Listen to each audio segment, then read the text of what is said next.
नमस्कार, देश न्यूज में स्वागत है आपका। मैं हूं आपके साथ मीनाक्षी और आप देख रहे हैं हमारा खास कार्यक्रम रियल एस्टेट की रियलिटी। देवभूमि उत्तराखंड में अब भूमाफियाओं का बोलबाला होता जा रहा है। यहाँ तक कि खुद सरकारी विभागों को नहीं पता कि उनकी कितनी भूमि कब्जा ली गई है और कितनी अभी बाकी है। वहीं आज हम कार्यक्रम में बात करेंगे उत्तराखंड के रुड़की जिले की, जहाँ पर ग्राम खटका हाईवे स्थित श्री रविदास आश्रम दर्जनों किसानों के लिए सरकारी नाली, सर्विस रोड, ग्राम समाज की भूमि पर भूमाफियाओं द्वारा अवैध कब्जा किया जा रहा है, जिसको लेकर पीरपुरा प्रधान प्रतिनिधि एवं वरिष्ठ नेता सुराज सेवा दल मोहम्मद इंतजार को उक्त मामले से अवगत कराया गया। जिसके बाद मोहम्मद इंतजार अपने सुराज सेवा दल के दर्जनों कार्यकर्ताओं के साथ मौके पर पहुंचे और भूमाफियाओं द्वारा किए गए अवैध कब्जे को लेकर हर संभव मदद करने का आश्वासन देकर भूमाफियाओं से अवैध कब्जा मुक्त कराने की बात कही। वहीं मौके पर पहुंचे भीम आर्मी के प्रदेश प्रभारी सोनू लाठी ने जमकर भूमाफियाओं के खिलाफ कार्रवाई की मांग की और कहा, जब तक इन भूमाफियाओं से कब्जा मुक्त नहीं कराया जाता तब तक भीम आर्मी इस लड़ाई को लड़ती रहेगी। वहीं ग्राम प्रधान खटका शौकीन कुमार ने कांग्रेस विधायक और उसके रिश्तेदार पीरपुरा निवासियों पर भूमि कब्जाने का भी आरोप लगाया है।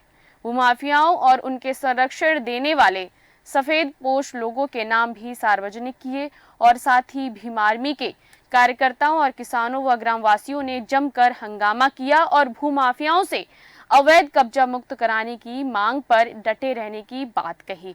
तो आइए देखते हैं क्या कहना है ग्राम प्रधान और भीम आर्मी प्रभारी का। हमारा मेन मकसद है रास्ते का।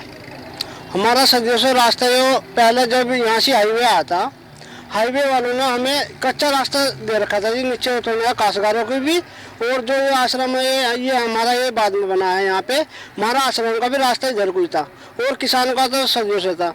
तो इसके बराबर में कुछ जैसे सर्विस रोड पहले पक्के बने हुए, ये हमें कच्चा दे दिया था। फिर इसमें कोई आना जाना हो रहा था 10-12 साल से हमारा, जैसे हमारा आना जाना इसमें कोई हो रहा था तो कुछ लोग आए, जैसे मान लो अपने जैन जी आ गए, अपने जमीन लेने वाले आ गए। पहले जितना काश्तकारों पर है इतना तो हमारा रास्ता चलता रहा।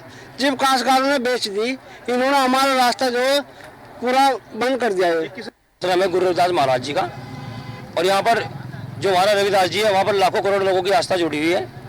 यहाँ ये जो जमीन है, यहाँ कुछ भूमाफियाओं ने हमारा रास्ता भी दबा लिया है। और जो यहाँ पर 9 फीट की नाली थी, जो ग्राम पंचायत की ग्राम प्रधान जी खड़े हैं यहाँ पर, वो भी भूमाफियाओं ने दबा ली है।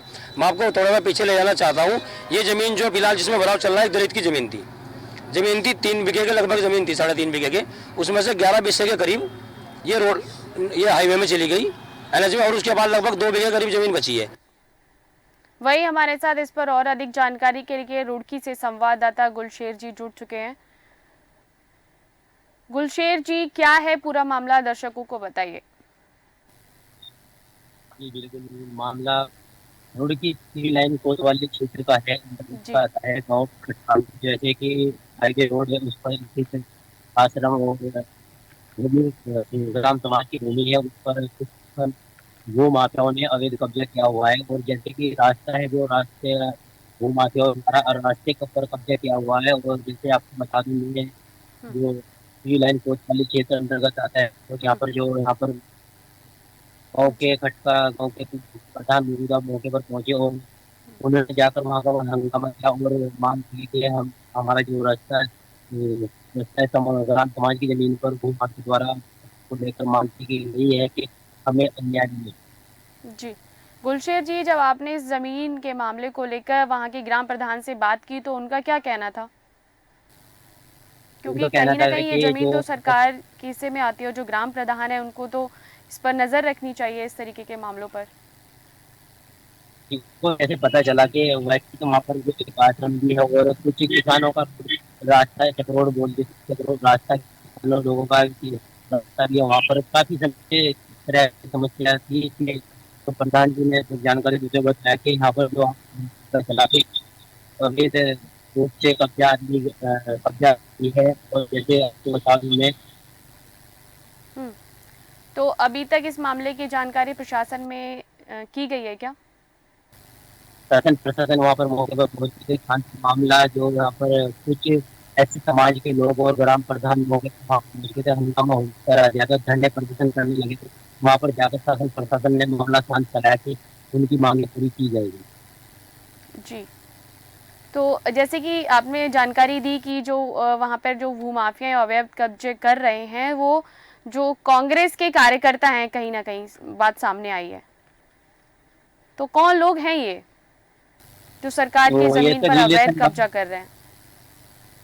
ये तो रिलेशन वाला मामला है, कांग्रेस का है, कोई पार्टी के कांग्रेस के रिलेशन वाले मामले को लेकर इस तरह का मामला है जो वहाँ पर भूमाफिया जो सिक्योरिटी काटी गई उनके एक रिलेशन वाले मामला है सर। हम्म। जो कांग्रेस विधायक और उनके रिश्तेदार हैं पीरपुरा निवासी, जैसे कि जानकारी मिली है, उन पर आरोप लगाया गया है कि जो जमीन है उनके द्वारा कब्जाया जा रहा है जमीन को, और कहीं ना कहीं जो सरकार है वो भूमाफियाओं को संरक्षण दे रहा है और जो सफेद पोश लोग हैं उनको बचाने का काम किया जा रहा है। बिल्कुल, ऐसा तो शासन प्रशासन को देखना चाहिए कि किस तरह का यहाँ पर अवैध कब्जे किया जा रहा है, कि कौन सफेद पोश के जैसे नेता लोग आ रहे हैं, किस तरह का कब्जा करा जा रहा है। शासन प्रशासन को भी ध्यान देना चाहिए इन चीजों को लेकर। हम्म। जी जी गुलशेर जी।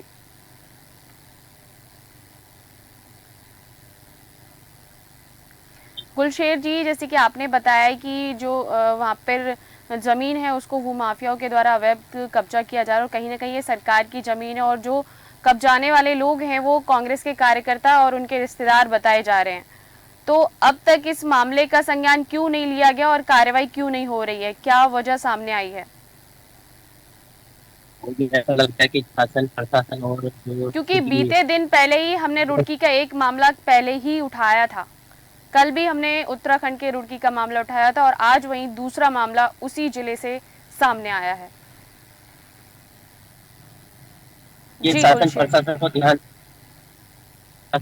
को ध्यान देना चाहिए कि इस तरह के अवैध कब्जे ना होने चाहिए, कि पॉलिटिकल पार्टी के अधिकार ये है जो सरकारी कुछ संपत्ति और आश्रम की जमीनों को कब्जा जाता है, चक्रों को लेकर ग्राम और किसानों को भी आता है, उसको भी वहाँ पर सरकारी नाली बनाई जाती है, उनको भी कब्जा जा रहा है। ऐसा इस तरह का तो मामला एसडीएम साहब को देखना चाहिए कि संज्ञान लेना चाहिए तुरंत ही। ठीक है गुलशेर जी, बहुत बहुत धन्यवाद आपका हमारे साथ तमाम जानकारी को साझा करने के लिए। अब यहाँ पर सवाल जो है वो ये उठता है कि आखिर जो देवभूमि उत्तराखंड है वहाँ पर लगातार सभी जिलों से भूमाफियाओं की खबरों का सामना हो रहा है हमारा, और कल ही बीते दिन हमने इस जिले की रुड़की से खबर को भी उठाया था कि वहाँ पर भी अवैध कब्जा किया गया है भूमाफियाओं के द्वारा। आज फिर से उसी जिले से एक खबर और सामने आई कि वहाँ पर जो सरकारी ज़मीन है उसको भूमाफियाओं के द्वारा कब्जाया जा रहा है और इस ज़मीन को कब्जाने वाले कहीं ना कहीं कांग्रेस के कार्यकर्ता और उनके रिश्तेदार जो हैं और सफ़ेद पोश जो लोग हैं वो कहीं ना कहीं सामने आया। लेकिन जो प्रशासन है वो कहीं ना कहीं मामले की सुनवाई करने में गुरेज कर रहा है। आपको बता दें, ऐसे सैकड़ों मामले होंगे जिसमें सरकार की ज़मीन को कब्जा लिया जाता है और प्रशासन आराम से चैन की नींद सोता है, और जब किसी सामाजिक व्यक्ति के द्वारा जानकारी दी जाती है तो यह कहकर दफ्तर से उल्टे पांव लौटा दिया जाता है कि मामला संज्ञान में आ गया है, हम जल्द ही कार्रवाई करेंगे, और फिर कार्रवाई के नाम पर सिर्फ और सिर्फ खानापूर्ति की जाती है। तो फिलहाल मेरे साथ इस कार्यक्रम में इतना ही। देखते रहिए देश न्यूज़। नमस्कार।